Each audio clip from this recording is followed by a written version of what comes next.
When I checked my smartphone, there were 13 missed calls, all from my mother-in-law. Not again, I thought to myself, just as my phone vibrated with another call. Hello? My mother-in-law, Monica, responded with a shout. Hey, have you sent this month's $2,200 yet? Excuse me? I said the money. You haven't transferred this month's money yet. She yelled, furious. She didn't care a thing about my situation and openly expressing her own desires. I was at my limit with her. You don't feel bad about your own actions even in a situation like this, do you? I had to resort to my last option. I resolutely told her through the phone, your son has passed away, so I can't send you money anymore. My name is Ashley. I'm 32 years old and I work for a major financial company while managing household duties. I got married about 2 years ago. I met my loving husband, Mason, through a shared hobby. I was immediately attracted to his kind nature and radiant smile, and it seemed he felt the same way. After a year of dating, we quickly got engaged. We probably both felt that we wouldn't meet anyone better. We lived together while dating without any major fights, so we decided to get married. Everything was going smoothly for us until one problem arose. My mother-in-law, Monica. Her husband had passed away a few years ago, and Mason didn't have any siblings, so his only family was his mother. The issues started when I first visited her home to introduce myself before marriage. Nice to meet you, I said. Then she responded with an apparent displeased look. You're Mason's fiancé? Yes, my name is Ashley. You're not exactly impressive. I wonder what my son sees in you. I couldn't tell if she was joking or serious, and I was quite shocked to be addressed so by the mother of the man I love. Seeing my surprise, Mason criticized her. Mom, why would you say such a thing? How can you casually say that to the woman I brought home? It's not like that, Mason. I just want to choose a suitable woman for you. Choose? I'm the one who chose Ashley, and I don't need you to meddle. Don't be so cold. I'm just thinking about you, Mason. If you really care about me, then support us unconditionally. Why can't you understand such a simple thing? A tense atmosphere filled the room as the argument unfolded in front of us. As this was my first time meeting her, I couldn't really intervene. The uneasy atmosphere lingered, but eventually we managed to tell her our intention to get married.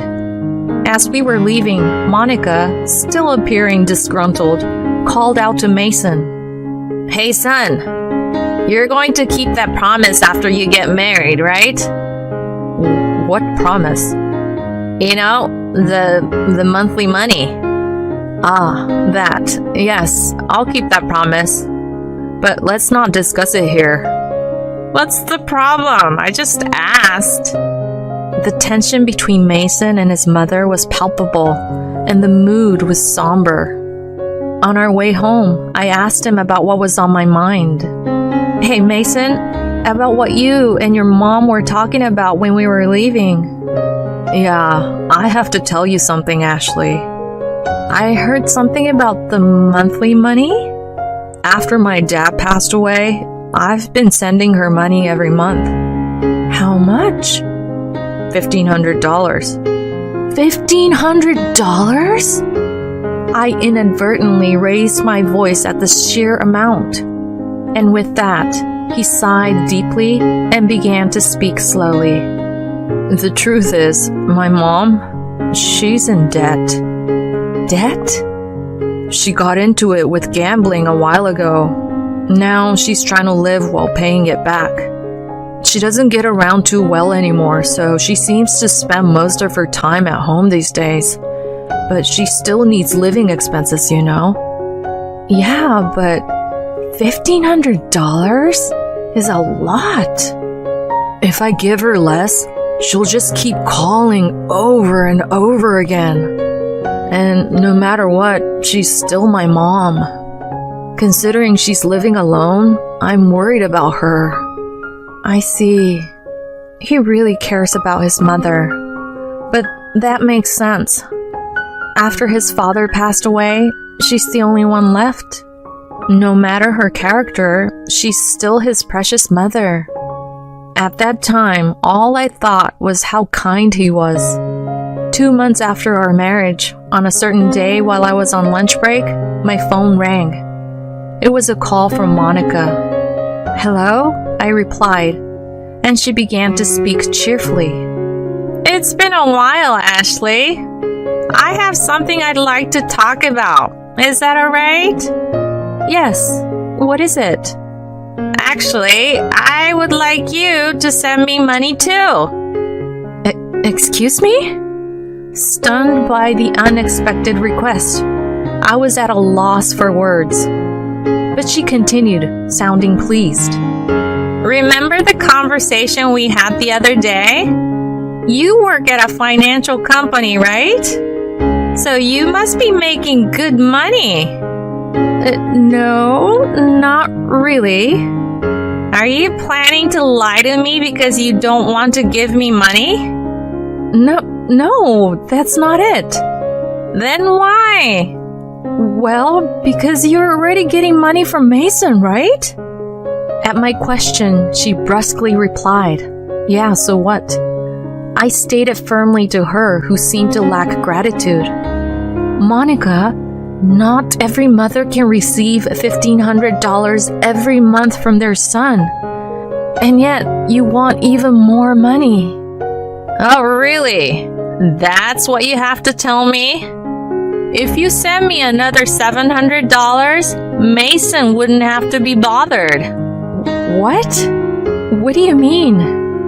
You see, I made Mason the co-signer of my debt. In other words, if I fail to make payments, he will be the one pressed for the money. But isn't some of his $15 going towards repaying the debt? It's not enough. I haven't told him, but the debt is quite sizable. From her tone, I realized this was something he didn't know. In the future, when we have kids, our expenses will increase. On top of that, shouldering my mother-in-law's debt is not an easy matter. But if she defaults on her payments and the debt falls on Mason, the interest would likely have ballooned by then. If I refused to send her money, ultimately, it would become a burden on him. I thought it best to get her to repay her debt now. With that in mind, I sighed and told her, All right, I will send money too. Really? I knew you'd say that, Ashley. Including Mason's, it'll be $2,200. You can really pay off your debt with this, right? Sure, of course. I should be able to pay off in about a year. This is a promise, okay? Please make sure to pay it off without any delinquency. I know. Okay then, starting from this month. With that, she abruptly hung up the phone. The added worry to my body exhausted from overwork makes me feel even more depressed. $700 a month. That's a hard hit. But it's also to ensure that we won't be burdened in the future. Most importantly, if she can't live adequately, Mason would not like it. That night, I immediately told my husband about it. He said I didn't have to go that far, but I told him I had already agreed with her and made a decision for our future, so it wouldn't be a burden to us. He showed understanding while looking apologetic, saying, I'm sorry and thank you. 2 years. have passed since that time. The remittance I thought would end in a year is still continuing, and we're still transferring $2,200 to her every month. What's worse, Mason fell ill about 2 months ago and is unable to go to work. Although he is on sick leave and receiving sick pay, it's a drop in the bucket compared to his previous salary. Last month, I transferred $2,200 to her from my savings for the time being, but if this continues, it'll be quite tough. Moreover, unbelievably, she has not visited her son even once. Even though we have told her that he was hospitalized, she just contacts me asking, "You're still sending money, right?" I was so furious that I decided to talk to Mason about it. "Hey, honey, your mother doesn't care about your situation at all. She only thinks about money. I think we should seriously consider what to do in the future." "Yeah, I've been thinking the same thing. I don't want to burden you any further. I've received several calls and messages this month asking, is the remittance still not done?" Seriously? Even though her own son is sick, she only thinks about money. Is there anything on her mind other than money? He expressed his anger towards his mother with a somewhat haggard expression. Then, with a look as if he had thought of something and a daring smile, he said, "That's it." "What is it?" "Well, this is a last resort, but I've thought of something good." "Something good?" "Yeah, so we can..." What? The plan that he came up with was something I could not have imagined. It may be inappropriate, but it might be necessary to get through to her. A few weeks later, Mason was successfully discharged from the hospital. No matter how many times I contacted Monica, I got no response from her, so I haven't told her about his discharge. I've been receiving constant reminders about the remittance from her these past 2 weeks. There's no point in sending money to a mother who doesn't even care about her son. As I was having coffee with Mason, a message came to my smartphone. When I looked closely, there were 13 missed calls, all from Monica. Not again. As I thought this, my phone vibrated again. It was another call from her. "Hello?" I turned on the speaker so Mason could also hear, and she suddenly started yelling, "Hey, where's my $2,200? "Excuse me?" "I'm talking about the remittance. The money for this month hasn't been transferred yet." "Monica, do you understand that Mason is currently..." "I don't care if he's in the hospital or what. It doesn't concern me. You're working at a good company, so you must have plenty of savings. Hurry up and transfer it to me." She was raging in anger and finally made a statement that made me doubt my ears. "Listen, you married and became Mason's wife, so if he can't pay, you have to pay me. If you refuse, I will make you a co-signer of my debt." At that moment, something snapped inside me. Without considering our situation at all, she was simply revealing her own greed. I had reached my limit with her. Even in this situation, she doesn't feel bad about her actions? In that case, I have no choice but to use the last resort. I said firmly into my smartphone, "Your son has passed away, so we can no longer send you money." At those words, she let out a stunned, "Huh?" Yes, this was exactly the final measure Mason had suggested. Lying to her that her son had died and watching her reaction. If she even slightly showed sorrow and reflected on her past actions, apologized, we would continue sending money. If she did not show any remorse and still demanded money, we would completely cut ties. That was the plan. I was thinking in my heart, even my money-grubbing mother-in-law would feel bad about her past behavior if she heard that her son had died. However, the next moment, she started laughing loudly.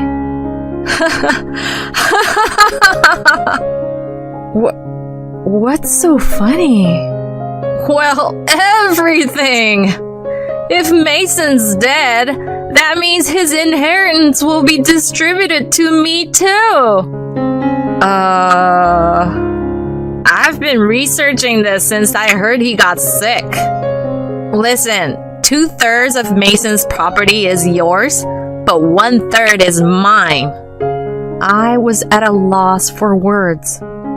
I could not believe that the first thing she researched when she heard her son was sick was not the treatment method, but about inheritance distribution. I was not just angry, I was astounded. Mason felt the same way. He met my eyes and slowly nodded. This was a sign to continue with the plan as is. I said to her again in a strong voice, "Monica, did you hear what I said? Mason has passed away." "Yeah, I did. What about it?" "Aren't you sad? Your son passed away before you." "Well, I was worried that the money would stop coming, but if I'm getting the inheritance, then I guess it's fine." "What the?" "Anyway, make sure you send me my 1/3, okay? I won't let you run off with all of it." The call was abruptly cut off and a dial tone echoed. When I looked at Mason, he was red and trembling. Are you okay, honey?"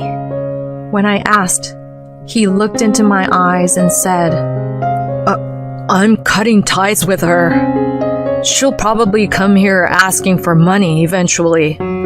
Let's wait until then." "Okay, but are you really okay with this? Cutting ties like this?" "Yeah, I have absolutely no regrets after that call. She's not my mother." His eyes were filled with hatred. I felt the same way. A human being who values money more than her son's life? She's not family to me. A few days later, as we predicted, Monica barged into our house. For the time being, I asked Mason to hide in the next room and decided to handle her myself. There, my mother-in-law approached me with a demon-like expression. "You! Hurry up and give me Mason's inheritance!" "That again? Don't you have anything else to say?" "He's already dead. There's no point in saying anything else, is there?" "You didn't even come to visit him, and now you're saying this? Do you really call yourself a mother?" "You're annoying. Hurry up and give me the money. I can get a lawyer to handle this, you know." There's no point in talking any further. Just as I thought that, Mason appeared from the next room. Seeing him, she shrieked as if she'd seen a ghost. Mason? Why? You're supposed to be dead." "Long time no see, Mom. I'm sorry, but we lied about me dying." "What? You lied? What kind of sick joke is that?"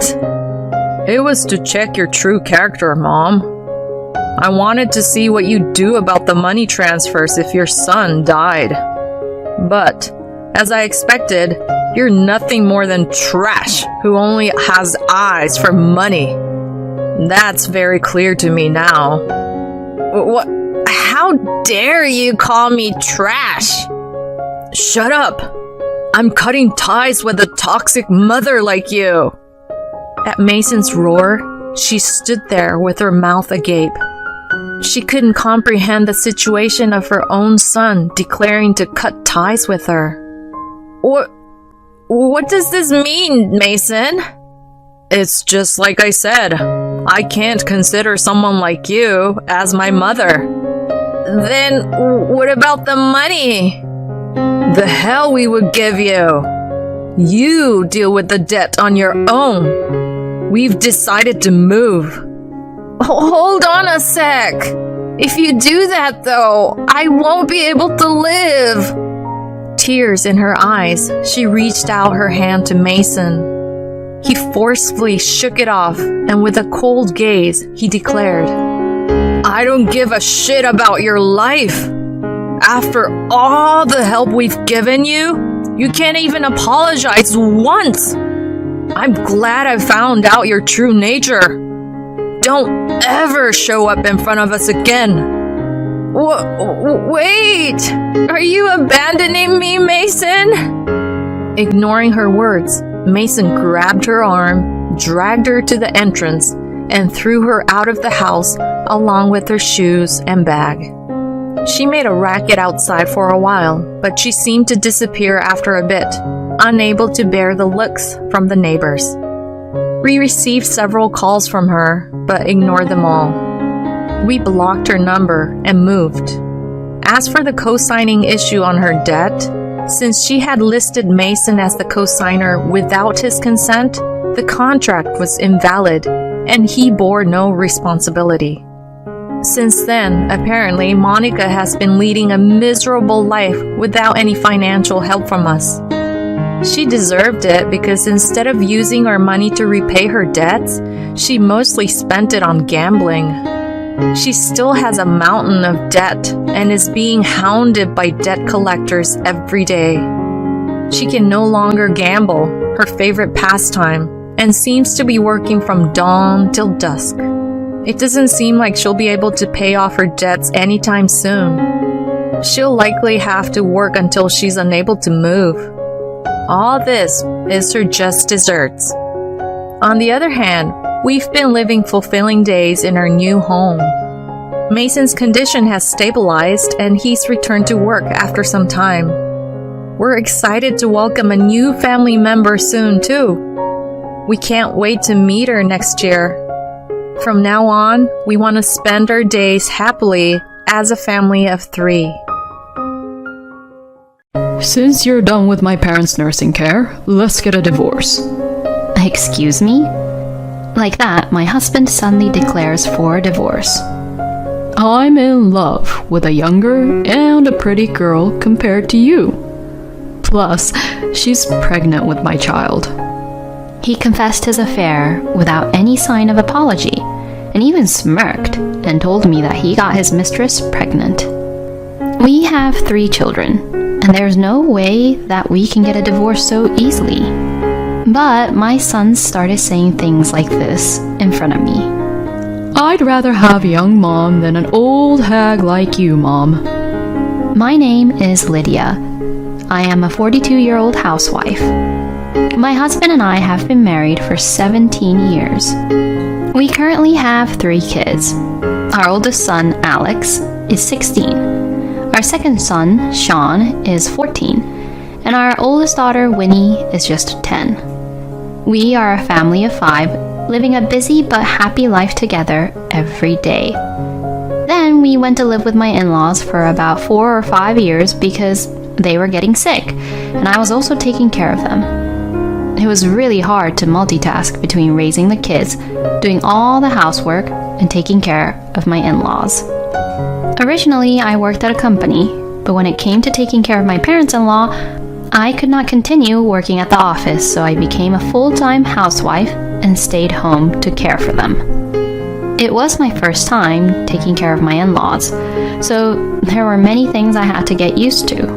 But my in-laws were always grateful and kind to me. And my kids, whom I could not take much time to care for because I was always with my in-laws, have grown up to be really good kids. The days passed by so quickly since I was so busy every day, and a few years passed by. I tried my best to take care of my in-laws, but perhaps age always wins. And unfortunately, my parents-in-law's health deteriorated rapidly, and my father-in-law passed away just last year. After that, I focused on taking care of my mother-in-law, Rita, but her health deteriorated further due to the grief of losing her husband. Despite my best efforts to care for her, she needed to be hospitalized. Grandma, are you going to die? My daughter came to visit her at the hospital with me, looking really sad. My daughter loved her grandma and was always with her.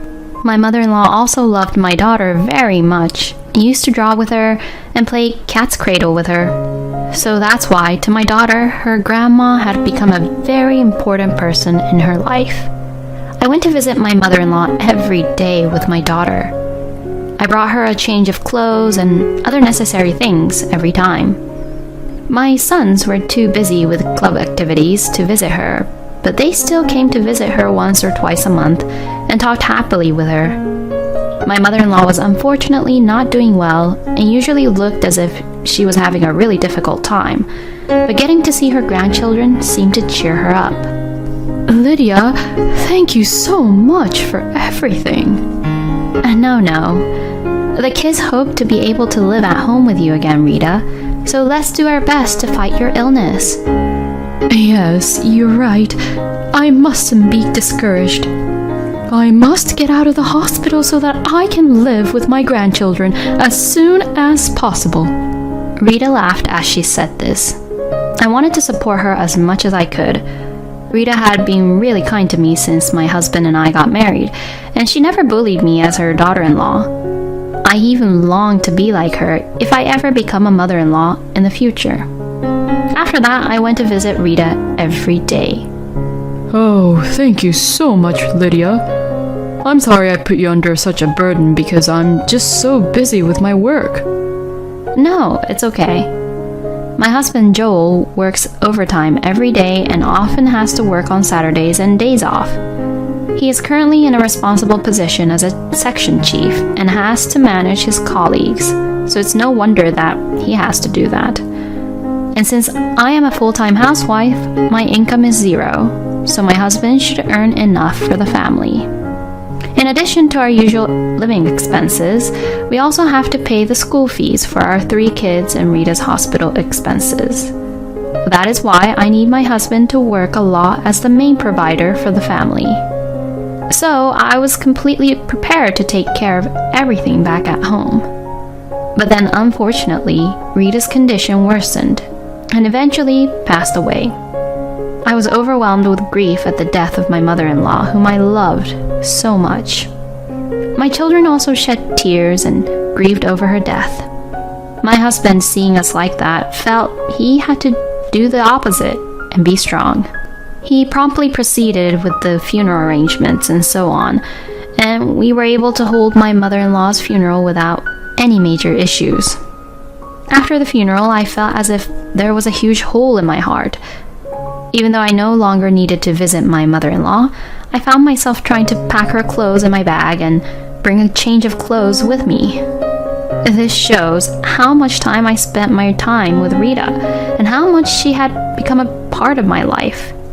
I gradually regained my strength after grieving for a while, and by the time I fully regained my strength, I felt much calmer. The children also became accustomed to the life without their grandmother. After praying for their grandparents every day, they left for school on their own. I began to get my mind in order and thought it was time to start working again. Now that taking care of my in-laws were over, I don't have to be home during the day, and the kids have school, so it wouldn't be a problem if I come home by evening after work. From now on, I'll have to pay for my second son and eldest daughter's high school tuition and my eldest son's college tuition. If that's the case, it would be better to find a new job as soon as possible. With this in mind, I decided to talk to my husband about it over dinner.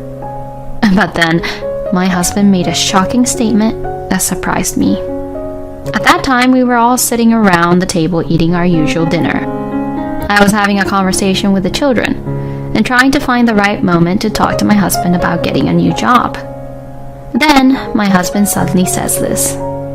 Since you're done with my parents' nursing care, let's get a divorce. Excuse me? The dining table froze in an instant. What did he just say? My husband said it so naturally that I wondered if I had misheard him. Did you just say divorce? When I asked him that, he grinned and nodded, saying, Yeah, that's right. Like that, my husband suddenly declares for a divorce. I couldn't catch up with what he was saying, and I panicked.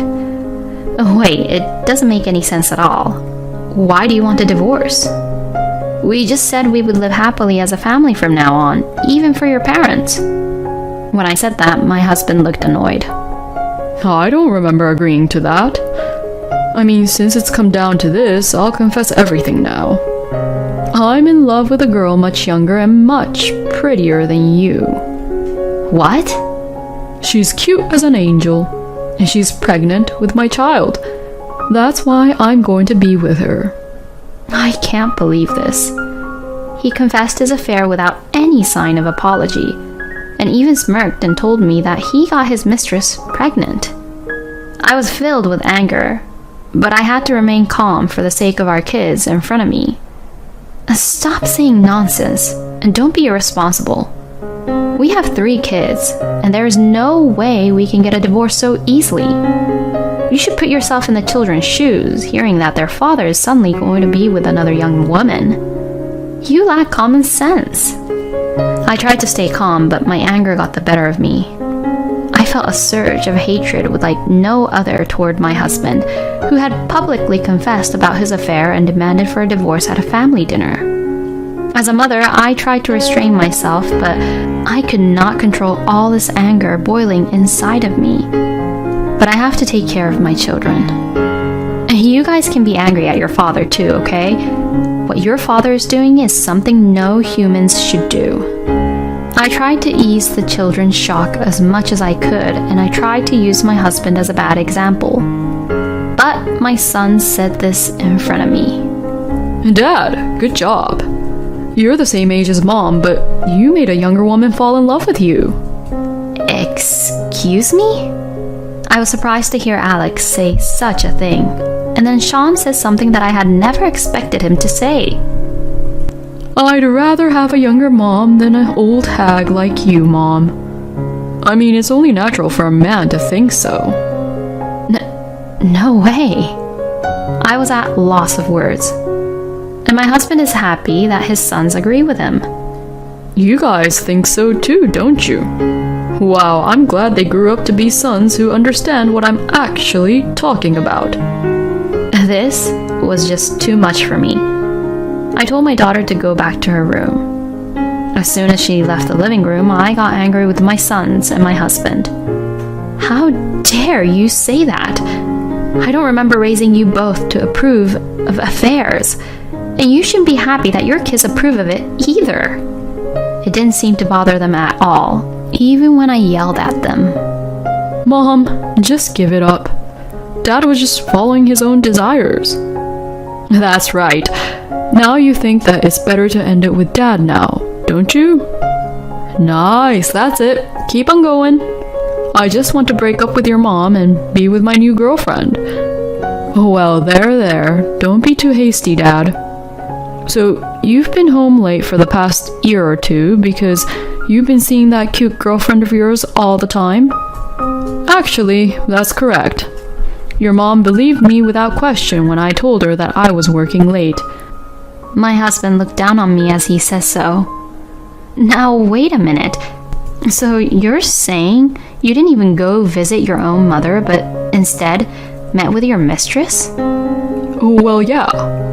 I mean, it didn't matter much because you were there to visit her anyways, right? He's really unbelievable. This man was having an affair with a young woman while his own mother was suffering from an illness. Fine, I get it now. I can't be with a lousy scumbag like you anymore. Let's get a divorce. As I said this, my husband pulled out the divorce papers from the drawer as if he had been waiting for me. Thank you for understanding it so quickly. As I signed the divorce papers, I said, I'll make sure to get alimony, okay? to him. My husband shrugged his shoulders and laughed, saying, I'm not at all worried about that. I finished signing the divorce papers and immediately started packing my belongings. Are you leaving home, Mom? Yes, I am. Of course, you're coming with me. I told my daughter, who came to me looking worried, and she looked relieved. I'm glad. I didn't want to be separated from you, Mom. Me too, honey. I hugged her and told her to pack her things too.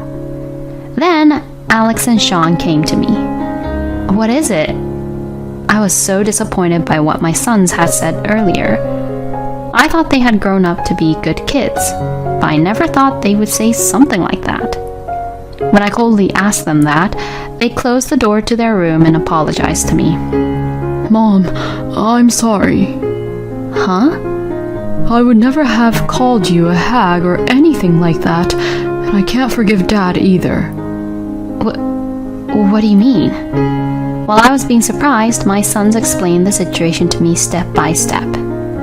Actually, we knew about Dad and his affair. What? While you were visiting Grandma, I would come home at night after the club activities, and sometimes I would hear Dad being on the phone in his room. He was whispering, saying something flirty, and I thought for sure it wasn't you on the other end of the line, Mom. Oh, so that's how it was.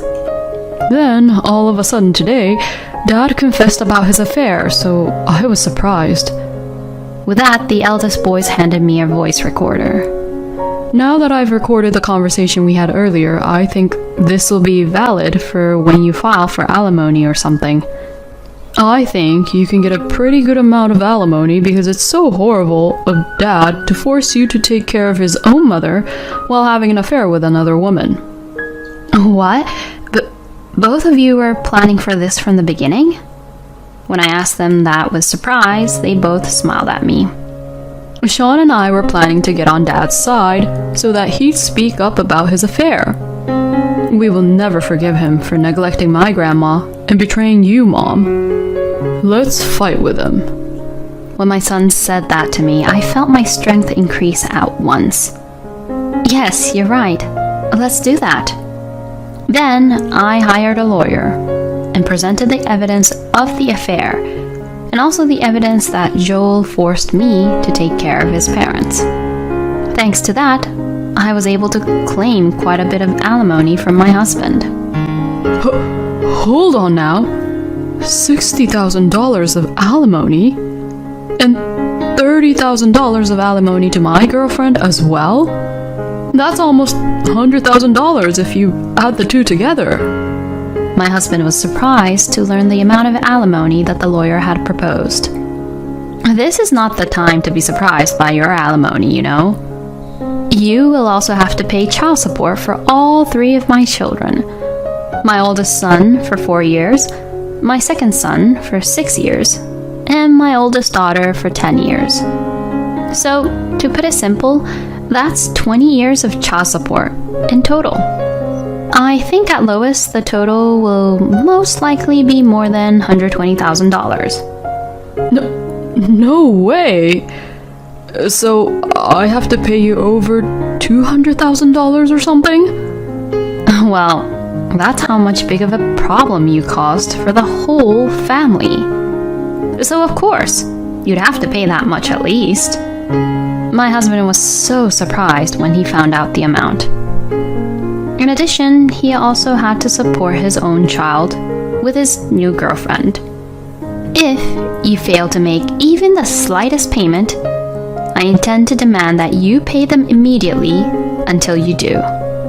My husband went completely pale, and he looked as if he was about to collapse. I then had my alimony paid in one lump sum by my husband and his girlfriend. And as for the child support, I have it transferred to me every month. Not only did my ex-husband lose all his savings at once, but he also has to pay a substantial amount of money every month, which makes life with his girlfriend poor, apparently. As a result, his girlfriend told him that this life was not what she expected and left him eventually. He is now living all alone. while paying child support for my children and to the child he had with his mistress. Meanwhile, I have successfully found a new job, and I am living a happy and joyful life with my very sweet and adorable children. I will continue to work hard as a mother to protect the lives of these precious children. Joel, who declared that he had an affair, tried to start a new life, but was betrayed by the children in the end, and it was so nice to see that. The children have grown up to be really good kids. I think the children will be even better off now that they have been able to cut ties with their lousy scumbag father. I know it must be hard for Lydia to raise 3 children as a single mother, but I wish her the best.